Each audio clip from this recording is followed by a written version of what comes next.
22 नवंबर को लखनऊ में किसान महापंचायत हुई, जिसमें राकेश टिकैत ने कई सारी चीज़ें बताई जो कि वो मांग कर रहे हैं सरकारों से। बता दें कि प्रधानमंत्री नरेंद्र मोदी पहले ही 3 कृषि बिलों को वापस ले चुके हैं, जो कि शुरुआत से ही इस किसान आंदोलन की मांग रही है। राकेश टिकैत जो कि हमेशा से ही अपने बयानों से पलटी मारते रहे हैं, इस बार भी उन्होंने पलटी मार दी है अपने बयान से। देखिए, जब इस आंदोलन की शुरुआत हुई थी तो किसान आंदोलन की जो मांगे थी, जो राकेश टिकैत तथाकथित किसान नेता अपने आप को जो बताते हैं, जो उनकी मांगे थी वो ये थी कि जब तक ये तीनों बिल वापस नहीं होंगे तब तक हमारी घर वापसी नहीं होगी। देखिए, प्रधानमंत्री नरेंद्र मोदी ने तो बातें मांग ली है, लेकिन अभी तक ये धरना जारी है, ये आंदोलन जारी है और राकेश टिकैत की बयानबाजी भी जारी है। आपको बता दूं, 22 नवंबर को लखनऊ में जो महापंचायत हुई है, जिस दौरान राकेश टिकैत ने अपनी सारी बातें मंच से साझा की और उन्होंने बोला कि उनको एमएसपी पर गारंटी चाहिए।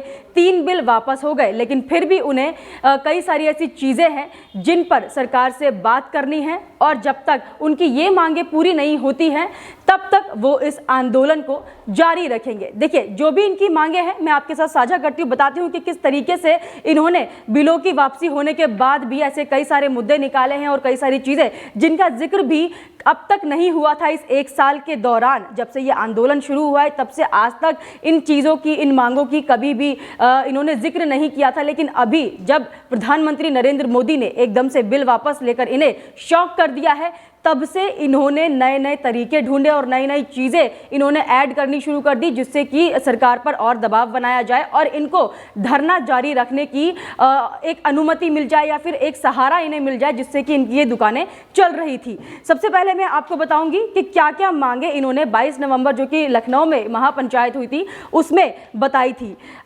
किसानों की ये प्रमुख मांगे रही हैं अभी न्यूनतम समर्थन मूल्य पर कानून बनाया जाए, जो कि इन्होंने पहले कभी इसकी मांग नहीं की थी। शुरुआत में ये बोला था कि एमएसपी पर गारंटी चाहिए, इसके लिए एक कमेटी गठन का सरकार से जिक्र किया था और जिस पर सरकार राजी भी हुई थी। नरेंद्र सिंह तोमर ने भी ये बोला था कि एमएसपी कहीं नहीं जा रही है और इस पर कमेटी का गठन होगा, लेकिन कभी भी राकेश टिकैत ने धरना खत्म करने के लिए ये नहीं बोला था कि एमएसपी पर गारंटी मिलेगी तो हम ये आंदोलन खत्म कर देंगे। उन्होंने हमेशा अपने बयानों में यही बोला है कि जब तक ये बिल वापस नहीं होंगे तब तक हम नहीं जाएंगे और आंदोलन को खत्म नहीं करेंगे।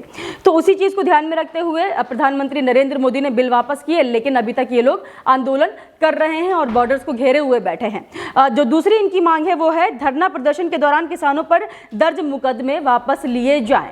तो धरना जब इन्होंने स्टार्ट किया था उस दौरान कई सारे फसाद भी हुए थे, जिसका जिक्र हमने आपको लगातार अपने न्यूज़ में दिया है और बताया है कि किस तरीके से 26 जनवरी पे दंगे भड़काए गए थे। लखीमपुर में जिस तरीके से इन्होंने उपद्रव फैलाया था और भी अलग अलग जगहों पर, जैसे कि ये दिल्ली के बॉर्डर्स इन्होंने घेरे हुए, वहाँ पर एक दलित की हत्या की, महिलाओं के साथ छेड़छाड़ की, बलात्कार जैसी घटना हुई है इस आंदोलन में। और उन उपद्रवियों के लिए ये चाहते हैं कि जो मुकदमे इन पर दर्ज हुए हैं वो वापस लिए जाएं। जिन्होंने दंगा फैलाया, उन दंगा फैलाने वाले लोगों पर जो मुकदमे हुए हैं उन्हें वापस लिए जाएं। तो ये है इनकी मांग और जब तक ये मांग पूरी नहीं होगी ये धरना खत्म नहीं करेंगे। और तीसरी इनकी मांग है बिजली से जुड़े मुद्दे दूर हो। देखिए, बिजली से जुड़े जो मुद्दे किसानों के लिए होते हैं वो दूर होने चाहिए। किसानों की मांग है कि प्रस्तावित विद्युत अधिनियम संशोधन विधेयक 2020 और 2021 का ड्राफ्ट केंद्र सरकार वापस ले, ये इनकी तीसरी मांग है। राष्ट्रीय राजधानी और क्षेत्र, इससे जुड़े क्षेत्रों में वायु गुणवत्ता प्रबंधन के लिए आयोग अधिनियम 2021 में किसानों को सजा देने के प्रावधान हटाए जाएं। बता दें कि केंद्र सरकार ने पहले ही कुछ किसान विरोधी प्रावधान को हटा दिया है।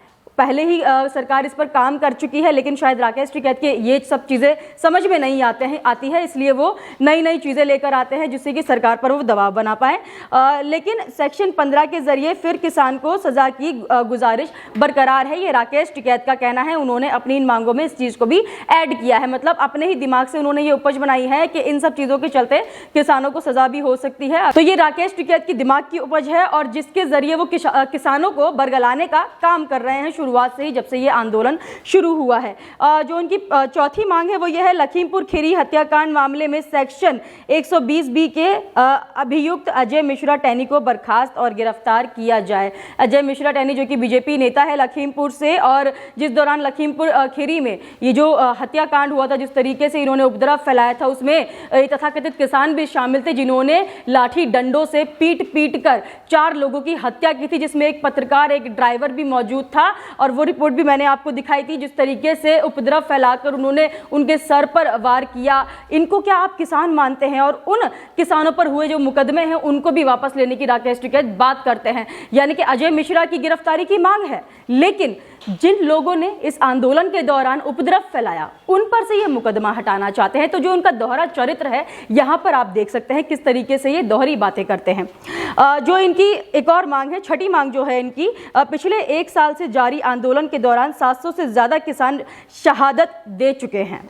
तो जो 700 किसानों की मौत हुई है इस आंदोलन के दौरान, उनको ये शहादत बताते हैं, लेकिन ये भूल गए हैं कि उन्हीं लोगों ने उपद्रव भी फैलाया था। 26 जनवरी पे जिन्होंने दंगे किए, जिन्होंने हमारे जवानों पर हाथ उठाया, जिन्होंने हमारा तिरंगा झंडा उखाड़कर फेंक दिया, जिन्होंने महिलाओं के साथ अभद्रता की, छेड़छाड़ की, जिन्होंने एक बंगाली महिला के साथ बलात्कार किया, जिन्होंने एक दलित की गला काटकर हत्या कर दी, ये जो उपद्रव फैलाने वाले लोग हैं, राकेश टिकैत उन्हें हमारे देश के सैनिकों से कंपेयर कर रहे हैं और मांग कर रहे हैं कि उनके स्मारक बनाए जाएं, क्योंकि उन्होंने शहादत दी है।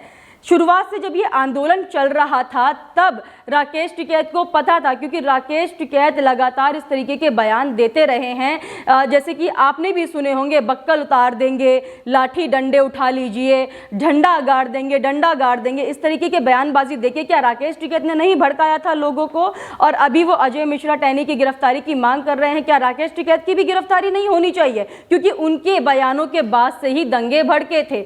उन्होंने ही कहा था कि हम ट्रैक्टर लेके संसद पे चढ़ेंगे, 26 जनवरी पे कुछ बड़ा होगा, बक्कल उतार देंगे, और सरकार के खिलाफ कई ऐसे बयान दिए थे जिससे कि दंगे भड़के हैं, उपद्रव भड़का है और कई मासूमों की जान गई है। तो क्या राकेश टिकैत की गिरफ्तारी नहीं होनी चाहिए उनके इस बेतुके बयानों पर? देखिए, जिस तरीके से इन्होंने ये अपनी 6 मांग रखी है, फिर से इस आंदोलन को खत्म करने के लिए ये दिखा रहा है कि राकेश टिकैत इस आंदोलन को खत्म नहीं करना चाहते थे, लेकिन प्रधानमंत्री नरेंद्र मोदी ने उनके इस सियासत सोच पर और जो इनकी एक राजनीति चलाने की सोच थी उस पर पानी फेर दिया है। बता दूं कि अब ये 26 तारीख को संसद कूच करेंगे और साथ ही फिर से ट्रैक्टर मार्च निकालने की बातें हो रही हैं। 29 तारीख को आपको बता दें कि शीतकालीन सत्र की शुरुआत होने वाली है और इसी के दौरान राकेश टिकैत 29 नवंबर को संसद पर एक ट्रैक्टर मार्च निकालने वाले हैं। और इन किसानों ने, इन तथाकथित किसानों ने ये डिसाइड किया है कि हर रोज जब तक ये शीतकालीन सत्र चलेगा तब तक ये 500 ट्रैक्टर संसद की तरफ कूच करेंगे और ये डेली होने वाला है, ये हर रोज होने वाला है